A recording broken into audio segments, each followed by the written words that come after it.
ஆலய தீபம் நேயர்கள் அனைவருக்கும் வணக்கம். நான் மீனாட்சி சுப்பிரமணியன், ஜோதிடர் மற்றும் பக்தி சொற்பொழிவாளர். ஆலய தீபம் சேனல் மூலமாக உங்களோட ஒரு பயனுள்ள தகவலை பகிர்ந்து கொள்ள போகிறேன். நம்ம பல பேருக்கு அவங்களுடைய ஜாதகம் எழுதப்படாமல் இருந்திருக்கலாம், அவர்கள் பிறந்த நேரம் அவர்களுக்கு தெரியாமல் இருந்திருக்கலாம். ஆனால் அவர்கள் பிறந்த நட்சத்திரம் அப்படிங்கிறது தெரிந்திருந்தாலே போதும், அவர்களுடைய வாழ்க்கையில் இருக்கக்கூடிய கஷ்டங்களுக்கு ஒரு எளிய வழிபாடு, இல்லத்திலிருந்தே செய்யக்கூடிய வழிபாடு, சிறந்த பலனை தரக்கூடிய வழிபாடு, இதை பற்றி தான் இந்த பதிவில் நாம் தெரிந்து கொள்ள போகிறோம். இது உங்களுடைய நட்சத்திரத்தின் தெய்வங்களை கொண்டும் அந்த நட்சத்திரம் இருக்கக்கூடிய ராசியின் அதிபதியை கொண்டும் இந்த வழிபாடுகள் உங்களுக்கு நான் சொல்ல போகிறேன். இது நிச்சயம் பயனுள்ள ஒரு பதிவாக இருக்கும். ஆலய தீபம் சேனலை மறக்காமல் சப்ஸ்கிரைப் பண்ணிக்கோங்க. உங்கள் நண்பர்கள் உறவினர்களிடத்தில் இந்த வீடியோவை ஷேர் பண்ணுங்கள். கட்டாயம் யாரோ ஒருவருக்கு இது பயனுள்ளதாக அமையும். பொதுவான 5 விஷயங்களுக்கு நான் ஆன்மீக ரீதியான வழிபாடுகளை சொல்ல போகிறேன். தன வரவுக்கு, கல்வியில் நல்ல தேர்ச்சி பெறுவதற்கு, நோய் தீர்ந்து தேகபலம் பெறுவதற்கு, வேலை வியாபாரத்தில் சிறந்து விளங்குவதற்கு, காரியத்தில் வெற்றியை பெறுவதற்கு, இந்த 5 விஷயங்களுக்கும் எந்தெந்த நட்சத்திரக்காரர்கள் எந்தெந்த தெய்வத்தை எப்படி வணங்க வேண்டும் என்கின்ற விவரங்களை இந்த வீடியோவில் பார்க்க போகிறீங்க. இப்போது உங்களுடைய பிறந்த நட்சத்திரத்திற்கு யாரை வழிபடலான்னு தெரிந்து கொள்ளலாம் வாங்க. சித்திரை நட்சத்திரத்தில் பிறந்தவர்கள் வணங்க வேண்டிய தெய்வங்களை குறித்த பொதுவான விவரங்களை நம்ம பார்க்க போகிறோம். இந்த சித்திரை நட்சத்திரத்திற்கு தெய்வமாக துவஷ்டா வருவார். துவஷ்டா என்கின்றவர் தேவலோகத்தின் சிற்பி என்று வேதங்கள் கூறுகிறது. அதே மாதிரி அதிதேவதைன்னு சொல்லக்கூடியவர் விஸ்வகர்மா. விஸ்வம் அப்படின்னா உலகம், இந்த உலகத்தை உருவாக்குபவர் விஸ்வகர்மா. இந்த விஸ்வகர்மாவை பிரம்மாவாக, விஷ்ணுவாக, சிவனாக எப்படி வேணாலும் நம்ம உருவகப்படுத்தி கொள்ளலாம். இந்த விஸ்வத்தை உருவாக்கக்கூடிய விஸ்வகர்மா இவர் அதிதேவதையாக இந்த சித்ரா நட்சத்திரத்திற்கு வருகிறார். இந்த சித்திரை நட்சத்திரத்தில் பிறந்தவர்களுடைய இல்லத்தில் இருக்க வேண்டிய முக்கியமான தெய்வத்தின் படம் அப்படின்னு சொன்னால் சக்கரத்தாழ்வாருடைய தெய்வத்தின் படம். இந்த சக்கரத்தாழ்வாரை நீங்கள் பொதுவாகவே சித்ரா நட்சத்திரத்தில் பிறந்தவர்கள் வணங்கி கொண்டே வந்தால் எந்த ஒரு தடையும் இல்லாமல் வாழ்க்கை நன்றாகவும் மகிழ்ச்சியாகவும் போகும். அதனால் உங்களுடைய இல்லத்திலையும் கட்டாயம் இந்த சக்கரத்தாழ்வார், சுதர்சனாழ்வார் அவருடைய படமோ அல்லது சின்ன ஒரு விக்கிரகமோ கூட நீங்கள் இல்லத்தில் வைத்து பூஜை செய்து கொண்டு வரலாம். இப்போது பொதுவான 5 விஷயங்களுக்கு சித்திரை நட்சத்திரத்தில் பிறந்தவர்கள் யாரை எப்படி வணங்க வேண்டும்னு பார்க்கலாம். வீட்டில் எப்போதும் பணம் நிறைந்திருக்கணும், பொருளாதாரம் நன்றாக போய்கொண்டிருக்கணும், பண கஷ்டம் வரக்கூடாது அப்படின்னு நினைக்கக்கூடிய சித்திரை நட்சத்திரத்தில் பிறந்தவர்கள் எந்நேரமும் மனதில் ராமநாமத்தை ஜபித்து கொண்டே இருக்கணும். பண கஷ்டம் என்பது வராமல் காக்கக்கூடிய தெய்வம் சித்திரை நட்சத்திரக்காரர்களுக்கு ஸ்ரீராமர். ராமருக்கு உகந்த நட்சத்திரம் புனர்பூசம். இந்த புனர்பூசம் மாதம் வரக்கூடிய நாள் அன்னைக்கு ராமருக்கான விசேஷ பூஜைகளை நீங்கள் மேற்கொள்ளலாம். பக்கத்திலேயே உங்களுக்கு பெருமாள் கோவிலில் ராமர் சன்னதி இருக்குது, இல்லை ராமர் கோவிலே இருக்குது அப்படின்னா மிக மிக விசேஷம் கோவிலுக்கு சென்று ராமருக்கு நீங்கள் வேண்டிய அர்ச்சனை ஆராதனைகள் செய்வது.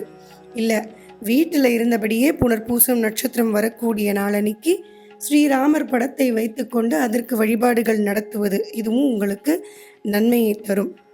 நேரம் கிடைக்கும் போதெல்லாம் இந்த ராமநாமத்தை லிகித ஜபமாக எழுதி ராமஜெயம் ராமஜெயம்னு எழுதுவதும் கூட உங்களுக்கு நன்மையை அதிகரித்து தரும். பொருளாதார ரீதியாக சித்திரை நட்சத்திரத்தில் பிறந்திருக்கக்கூடிய படிக்கும் வயதில் இருக்கக்கூடிய மாணவர்கள் படிப்பில் நன்கு தேர்ச்சி பெறவும் நன்றாக படிக்கிறதுக்காகவும் வணங்க வேண்டிய தெய்வம் ஹயக்ரீவர்.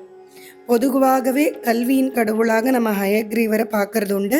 இந்த சித்திரை நட்சத்திரத்தில் பிறந்தவர்களுக்கு இன்னும் அதிக பலன் இந்த ஹயக்ரீவரை வணங்கும் பொழுது கிடைக்கும். அவருக்கே உகந்த நாள் திருவோண நட்சத்திரம். அதனால் திருவோண நட்சத்திரம் வரக்கூடிய நாள் அன்னைக்கு ஹயக்ரீவரை நீங்கள் வணங்கலாம். வெற்றிலை பாக்கு தாம்பூலம் வைத்து இல்லத்திலும் ஹயக்ரீவர் வழிபாடுங்கிறத நீங்கள் கட்டாயம் செய்யலாம். ஹயக்ரீவர் ஸ்லோகம் இருக்குது, ஞானானந்தமயம் தேவம்னு.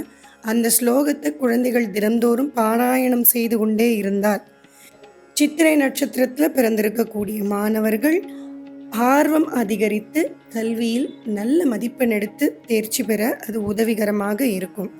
அடுத்து உங்களுடைய தேக ஆரோக்கியம் பலம் பெறுவதற்கும் நோயின்றி நிம்மதியான வாழ்க்கை வாழுவதற்கும் நீங்கள் வணங்க வேண்டிய தெய்வம் திருப்பதி வெங்கடாச்சலபதி.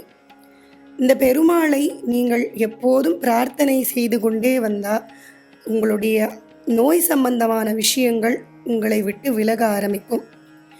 பெருமாளுக்கே உகந்த நாள் சனிக்கிழமை, அதே மாதிரி பெருமாளுக்கே உகந்த மாதம் புரட்டாசி மாதம். இந்த மாதங்களிலெல்லாம் இந்த திருப்பதிக்கு சென்று வழிபாடு நடத்துவது, இல்லை திருப்பதி பெருமாளுக்கு எந்தெந்த விதத்தில் பூஜைகள் புனஸ்காரங்கள் செய்ய முடியுமோ அதையெல்லாம் செய்வது அப்படிங்கிறது உங்களுக்கு நல்ல பலனை தரும். மாதம் வரக்கூடிய உத்திரட்டாதி நட்சத்திரத்திலும் இந்த திருப்பதி பெருமாளை சென்று நீங்கள் தரிசனம் செய்யலாம். இல்லை இல்லத்திலேயே பெருமாளின் நீங்கள் படத்தை வைத்து பூஜையும் செய்து வழிபட்டு வந்தீங்க அப்படின்னாலே ஆரோக்கியம், தேகபலம் இதெல்லாம் அற்புதமாக உங்களுக்கு அதிகரிக்க ஆரம்பிக்கும். உங்களுடைய வேலை, தொழில் இதில் நல்ல முன்னேற்றம் வரணும், எந்த ஒரு தடையுமின்றி எனக்கு சுமூகமான சூழல், நான் வேலை செய்கின்ற இடத்துல இருக்கணும் அப்படின்னு நினைக்கிறீங்கன்னா சித்திரை நட்சத்திரத்தில் பிறந்தவர்கள் மகம் நட்சத்திரம் வரக்கூடிய நாளன்னைக்கு நவகிரகத்தில் இருக்கக்கூடிய சுக்கிர பகவானை சென்று நீங்கள் வழிபாடு செய்யுங்கள். சுக்கிர பகவான் உங்களுடைய வேலை ரீதியான பிரச்சனைகளை தீர்க்கக்கூடிய கடவுளாக இருக்கார். சுக்கிரனுக்கு அதிதேவதையாக இருக்கக்கூடிய தெய்வம் மகாலட்சுமி. இந்த மகாலட்சுமி தாயாரை வெள்ளிக்கிழமை தோறும் நீங்கள் சென்று வழிபாடு நடத்தும் பொழுது, இல்லை இல்லத்திலேயே மகாலட்சுமியின் படத்தை வைத்து வெள்ளிக்கிழமையில் நெய் தீபம் ஏற்றி அஷ்டோத்தரம் சொல்லி வழிபாடு செய்யும் பொழுது சித்திரை நட்சத்திரத்தில் பிறந்தவர்களுக்கு வேலை ரீதியாக, தொழில் ரீதியாக இருக்கக்கூடிய பிரச்சனைகள் கொஞ்சம் கொஞ்சமாக குறையும். மாங்காயை வைத்து மாங்காய் சாதம் செய்து தெய்வத்திற்கு நெய்வேத்தியம் படைத்துவிட்டு நீங்களும் உண்டு பிறருக்கும் விநியோகம் செய்யலாம். இதை குறிப்பாக வெள்ளிக்கிழமை அல்லது மகம் நட்சத்திரம் வரக்கூடிய நாளன்னைக்கு செய்யும் பொழுது மிகவும் விசேஷ பலனை தரும். ஆலயத்திற்கு சென்றால் நவகிரகத்தில் இருக்கக்கூடிய சுக்கிர பகவானை சென்று நீங்கள் வழிபாடு நடத்தலாம். பெருமாள் ஆலயம் சென்றால் மகாலட்சுமி தாயாரை சென்று நீங்கள் வழிபாடு நடத்தலாம். அடுத்து எடுத்த காரியத்தில் எல்லாருக்கும் வெற்றி பெறணும் அப்படிங்கிற ஆசை இருக்கும். அப்படி வெற்றி பெறணும் அப்படின்னு நினைக்கக்கூடிய சித்திரை நட்சத்திரத்தில் பிறந்தவர்கள் வணங்க வேண்டிய தெய்வம் சரஸ்வதி. எதையும் வெல்லக்கூடிய ஆற்றலையும் ஞானத்தையும் தரக்கூடிய தேவி சரஸ்வதி. இந்த சரஸ்வதியை அஸ்வினி நட்சத்திரம் வரக்கூடிய நாளன்னைக்கு சித்திரை நட்சத்திரத்தில் பிறந்தவர்கள் வழிபாடு நடத்தி கொண்டே வந்தீங்க அப்படின்னா எடுத்த காரியத்தில் வெற்றி உண்டாகும். முக்கியமான ஏதோ ஒரு காரியங்கள் நீங்கள் பண்ணுறீங்க அப்படின்னா அதற்கு முன்னாடி இந்த சரஸ்வதி குடிக்கொண்டு இருக்கக்கூடிய ஆலயத்திற்கு சென்று அவளுக்கான வழிபாடுகளை செய்துவிட்டு அந்த காரியத்தை நீங்கள் செய்து பாருங்கள். குறிப்பாக அஸ்வினி நட்சத்திரம் இருக்கக்கூடிய நாளன்று சென்று அவளை வழிபடும் பொழுது கைமேல் பலனுண்டு. இதுவரைக்கும் சித்திரை நட்சத்திரத்தில் பிறந்தவர்கள் பொதுவான இந்த 5 விஷயங்களுக்கு எந்தெந்த தெய்வத்தை வணங்கலாம் அப்படிங்கிறத பார்த்தீங்க. கட்டாயம் யாருக்கு என்ன தேவை இருக்கிறதோ அதற்கு ஏற்றவாறு அந்த தெய்வத்தை வணங்கி எல்லா அனுகூலத்தையும் பெறணும்னு பிரார்த்தனை செய்கிறேன். உங்களுக்கு தெரிந்தவர்கள் சித்திரை நட்சத்திரத்தில் பிறந்தவர்களாக இருந்தால் அவர்களுக்கும் இந்த வீடியோ ஷேர் பண்ணுங்கள். நிச்சயம் அவர்களுக்கு பயனுள்ளதாக இருக்கும். மீண்டும் அடுத்த பதிவில் சந்திக்கிறேன். நன்றி, வணக்கம், ராம் ராம்.